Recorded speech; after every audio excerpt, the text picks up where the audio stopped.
नमस्कार दोस्तों। कल मुझे राजस्थान एडमिनिस्ट्रेटिव सर्विस के कुछ एस्पायरेंट्स ने मैसेज सेंड किया। उनके अनुसार आज भी राजस्थान में कई जगहों पर जो राजस्थान एडमिनिस्ट्रेटिव सर्विस के एस्पायरेंट्स हैं वो सड़कों पर उतरकर प्रोटेस्ट कर रहे हैं। मैंने पूछा क्यों।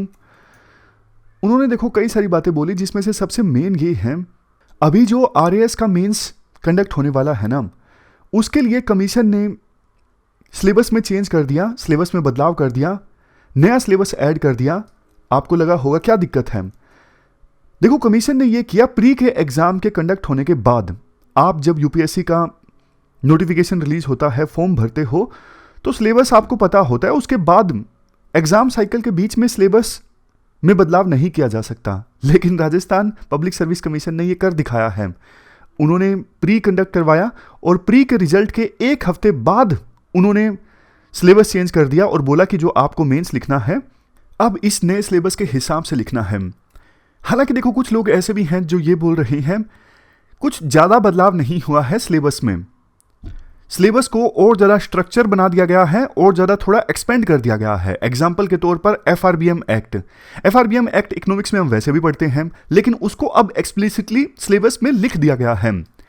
लेकिन देखो ज़्यादातर स्टूडेंट्स ऐसे हैं जो चाहते हैं कि सिलेबस में बदलाव तो हुआ ही है, हमें थोड़ा समय मिलना चाहिए ताकि बेहतर ढंग से हम मेंस की तैयारी कर सकें। ऐसे एस्पायरेंट्स का तर्क ये है, जब भी देखो हम किसी एग्जाम की तैयारी करते हैं ना, पहले हम मेंस तैयार करते हैं, उसके बाद हम प्री की तैयारी करते हैं, ताकि जैसे ही प्री क्लियर हो उसके बाद मेंस की तैयारी ना करनी पड़े, मेंस की तैयारी ऑलरेडी हुई हो। But Rajasthan public service commission ने इस केस में प्री के रिजल्ट अनाउंस करने के एक हफ्ते के बाद एस्पायरेंट्स को नया सिलेबस दिया। एस्पायरेंट्स का यह कहना है हमें नए सिलेबस से कोई दिक्कत नहीं है, लेकिन हम तैयारी इस प्रकार से करते हैं कि मेंस का एक एक टॉपिक पकड़ते हैं, उसके नोट्स बनाते हैं, रिवीजन वाले नोट्स बनाते हैं, लेकिन आपने जो नया सिलेबस दिया ना उसको तैयार करने के लिए आपने वक्त नहीं दिया। तो हमारी सिर्फ इतनी गुजारिश है कि अभी 25-26 फरवरी को जो मेंस के एग्जाम कंडक्ट होने वाले हैं उसको आप सिर्फ थोड़े दिनों के लिए पोस्टपोन कर दीजिए, ताकि हमें समय मिल जाए बेहतर ढंग से मेंस की तैयारी करने का। देखो बोलने को तो यह भी बोला जा सकता है, अगर नया सिलेबस आया है तो सभी एस्पायरेंट्स के लिए आया है ना, तो दिक्कत क्या है। देखो हर एस्पायरेंट एक जैसा नहीं होता।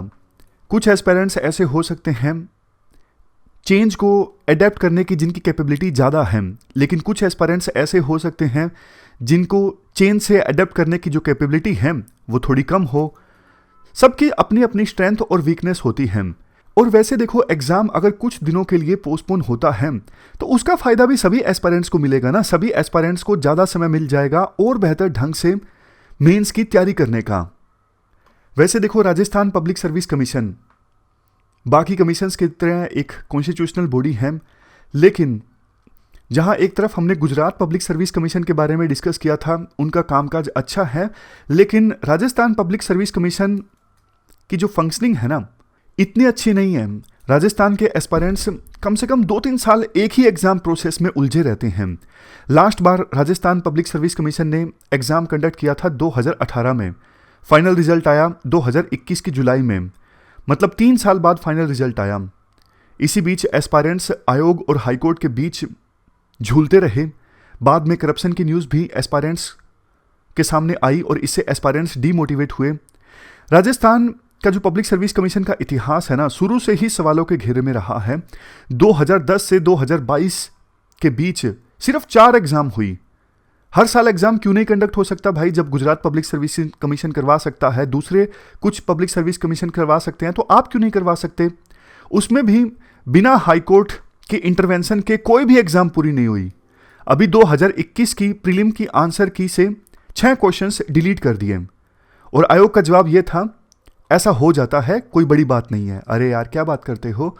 यूपीएससी ने 2 क्वेश्चन इस बार डिलीट किए थे, कितना एस्पायरेंट्स को दुख हुआ। जहां देखो एस्पायरेंट्स दिन रात मेहनत करते हैं, सालों साल, एक एक मार्क की अहमियत है। बहुत बार प्री में, मेंस में और इंटरव्यू में आपने भी देखा होगा कि एस्पायरेंट्स 1 मार्क से फेल हो जाते हैं, लेकिन राजस्थान पब्लिक सर्विस कमीशन के लिए 6 क्वेश्चंस की कोई कीमत ही नहीं है। और प्लीज़ ये तर्क मत दीजिएगा सबके लिए गलत हुए क्वेश्चंस, एक के लिए थोड़ी ना हुए। ये तर्क जो है वो वैलिड नहीं है। मान लीजिए हिस्ट्री के क्वेश्चंस गलत कर दिए, मतलब कमीशन ने हिस्ट्री के क्वेश्चंस गलत डाले, और हो सकता है हिस्ट्री किसी की स्ट्रेंथ हो बेचारे की, समझ रहे हो। वैसे देखो, राजस्थान पब्लिक सर्विस कमीशन अपनी गलती को सुधारना तो दूर, गलती मानता भी नहीं है। राज्य सरकारें राजनीति की वजह से मेंबर्स पर कोई कार्रवाई करती नहीं है। देखिए, राजस्थान आयोग क्या फैसला लेती है वो तो हमें नहीं पता, एग्जाम पोस्टपोन होगा या फिर नहीं होगा। इसलिए एस्पायरेंट्स जो मेंस देने वाले हैं वो अपने स्तर पर पूरी तैयारी करें और मानकर चलें कि 25-26 फरवरी को आपका मेंस है। मतलब सिर्फ आप प्रोटेस्ट करते रहोगे और कमीशन ने मेंस ले लिया तो आपका नुकसान हो जाएगा ना। आप हर प्रकार की सिचुएशन के लिए तैयार रहिए, और हो सके तो कुछ समय के लिए सोशल मीडिया न्यूज़ से दूरी बनाए रखें, यही फिलहाल आपके हित में है। फिलहाल किसी प्रकार का आप कोई कैंपेन चलाओगे तो आपका ध्यान बहुत ज़्यादा डाइवर्ट होगा, नुकसान हो जाएगा बहुत ज़्यादा, क्योंकि कमीशन पर भरोसा नहीं किया जा सकता कि वो एग्ज़ाम पोस्टपोन करेगा या फिर नहीं करेगा। करना चाहिए, देखो कायदे से सिलेबस को अगर उन्होंने स्ट्रक्चर किया है, ज़्यादा एक्सप्लिसिट किया है, तो थोड़ा सा दिन और देने चाहिए एस्पायरेंट्स को।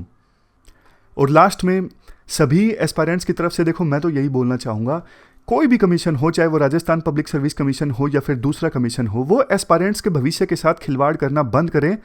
एग्जाम प्रोसेस के बीच में एक्सपेरिमेंट मत करो। रिफॉर्म आने चाहिए, इसकी वकालत तो देखो हम हमेशा से ही करते आए हैं, लेकिन एग्जाम प्रोसेस के बीच में नहीं। समय दो, जब भी आप रिफॉर्म लेके आओ। तो ये हमने इशू डिस्कस किया। और जो लोग मेंस देने वाले हैं 25-26 फरवरी से, आपको बेस्ट ऑफ लक, बढ़िया से आप अपना एग्जाम दीजिए। Thank you.